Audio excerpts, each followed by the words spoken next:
Breathe New Hampshire started in 1916, so we're nearly 100 years old, and it was started by a group of volunteers in New Hampshire who wanted to tackle tuberculosis, which was the lung disease that was affecting a big portion of the population at that time. And over the years, it had shifted its emphasis from tuberculosis, once antibiotics came out, to diseases like asthma and chronic lung disease, lung cancer, things that really are caused by how we live our life every day, our lifestyle. And Breathe New Hampshire was the 7th name change in our nearly 100-year history. A few years ago, in 2008 and 2009, prior to me getting here on the staff, Diane and some other folks on staff started investigating ways to use the messages and the experiences of young people to also incorporate into our awareness and program activities about lung health and the use of tobacco and tobacco use prevention.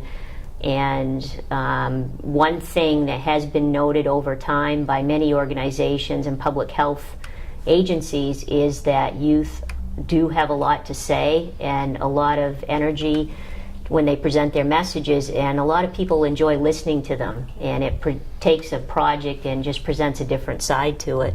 The mission of Breathe New Hampshire is to eliminate lung disease and improve the quality of life for those living with lung disease in New Hampshire. So the best way to eliminate lung disease is to stop it before it begins.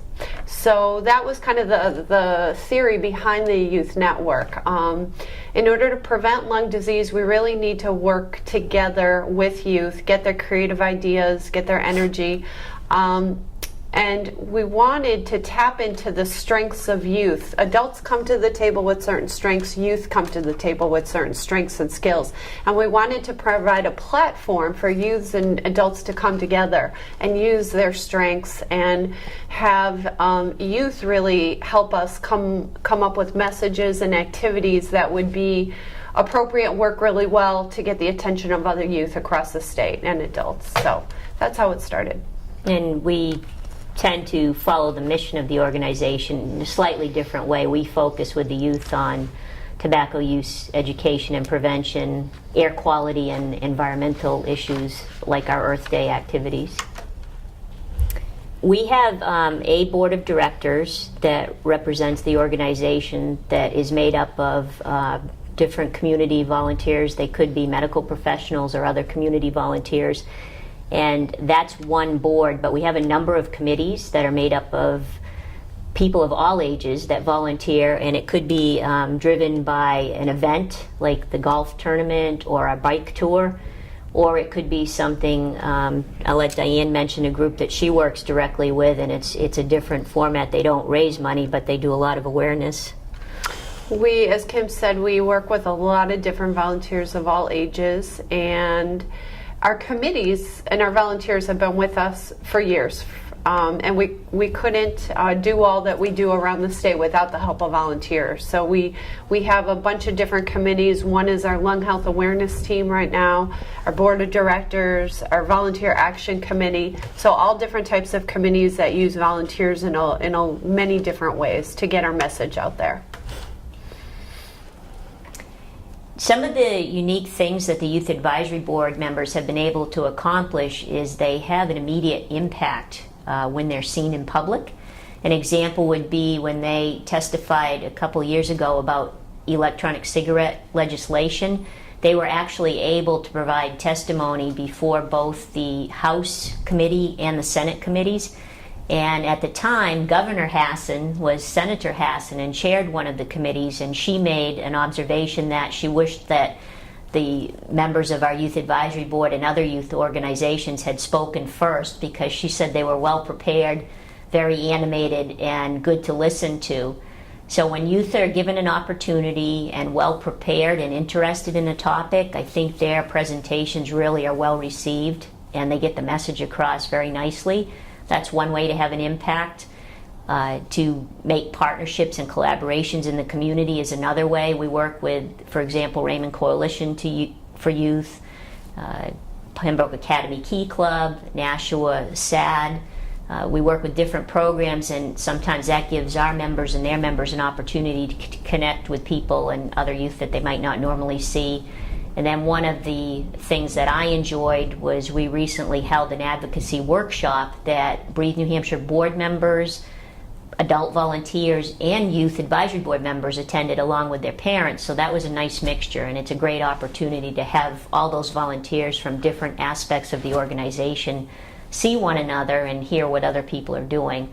So again, the energy, the involvement that you folks have, it's great. It's great for us and great for our organization. The purpose of the project was to raise awareness about the effects of tobacco use in New Hampshire, and each shoe represented the number of lives lost in New Hampshire each year to smoking. Seeing the number of shoes pile up and knowing the shoes represented actual people that died in New Hampshire really hit home. They were going to be displayed at Fisher Cat Stadium, but there was a storm the day that we were scheduled to display, so that's prevented us from displaying them there. So we just displayed it at the Breathe New Hampshire office, and also we set up a display at UNH. We might do a video geared towards kids that can be shown in schools and also put on our website. My grandmother had COPD, so I want to learn more about the disease and help prevent other people from having to suffer from it. I've been involved with the NH Lost Shoes shoe project and the Bag the Butts project that we do. It's very important to educate people and let them know about the effects and the long-term effects that occur when smoking and secondhand smoke affects the lives of people. With the Breathe New Hampshire program, we're always coming up with new ideas to educate people on tobacco use, and we're always generating ideas like new displays and trying to get in touch with kids at a young age. Well, we've already attempted to bring our shoes to Fisher Cats, but instead we brought them here to the Breathe office, and we took all sorts of pictures and different displays trying to get like maximum impact in our photos to use in our displays, and we've also taken them to UNH. The UNH display was at the invitation of the Health Services Department, and then in the past we've had some other youth attend our legislative breakfast. We displayed the shoes there. We had a small display at our annual bike tour event at the finish line, and then we've also had some of the shoes displayed at our annual volunteer celebration.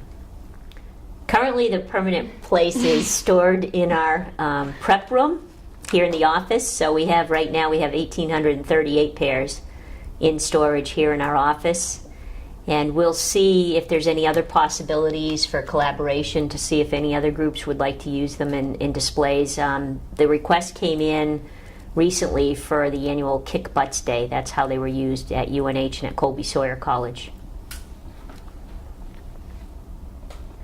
Could you guys show us the shoes? Sure, we'd be happy to.